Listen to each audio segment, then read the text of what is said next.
In the Grand Kingdom of Elicia, the Igueca estate was legendary, known not just for its imposing walls or sprawling gardens, but for the intricate web of family and intrigue that lay within.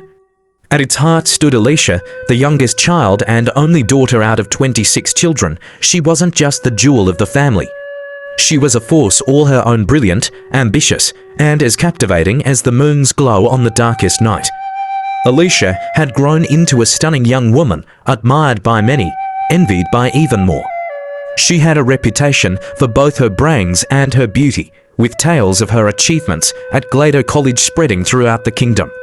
Suitors from all around flocked to the Igueca estate, hoping to win her hand. But they quickly realized this would be no easy task, for Elicia was not just another girl from a wealthy family. She was the daughter of Mozi Igueca, a man who had chosen the world of business over royalty, and the one and only child of Lolo Ifedinma, the fearless sixth wife who had once been the heart and strength of the family. One sunny afternoon, a line of polished cars gleamed outside the gates, each one bearing a hopeful suitor.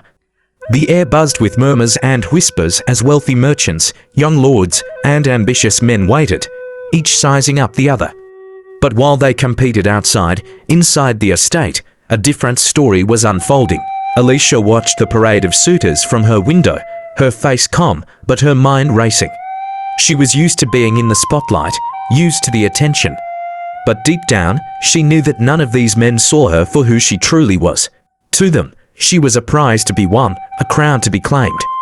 Only a few understood her true spirit, the fierce independence she had inherited from her father, the unwavering resilience she'd gained from her late mother, and the protective shield of her eldest brother, Osondu.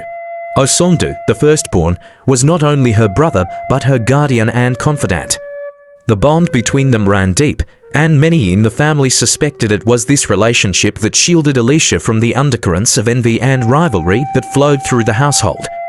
Whenever he was home from the University of Calabar, where he studied law, he made it his duty to protect Elicia, his little sister as he affectionately called her.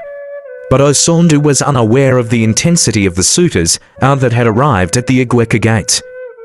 As the evening sun dipped below the horizon, Mozi Igueca called Elicia to his study. His gaze was steady, but Elicia could sense the weight in his words. "My daughter," he began, his voice low yet firm, "I know many seek your hand, and I cannot deny that the future of our family depends on alliances. But remember, you are no ordinary daughter of Elicia." Elicia met his gaze, her eyes filled with defiance. "Father, I do not wish to be bound by tradition alone. I want to choose a path that's my own." A flicker of pride passed over Mozi Igueca's face, but it was quickly masked. "Be wise, Elicia. Many will smile to your face, yet carry shadows in their hearts. Not everyone sees you as I do." What do you all think would become of Elicia's decision? Drop it in the comments section down below. I am the Oracle. At that moment, the air grew thick with the tension of unsaid words. For while her father understood her, many of her stepmothers did not. They viewed her independence as a threat, her confidence as arrogance. And this tension, though hidden beneath layers of civility, was bound to surface in ways that would test Elicia's spirit. As Elicia left her father's study, she walked past the suitors, who waited with bated breath. She offered them a graceful nod but nothing more, leaving them to wonder if they were worthy of her regard. Behind closed doors, Lolo Ochuol watched with narrowed eyes, her resentment barely concealed.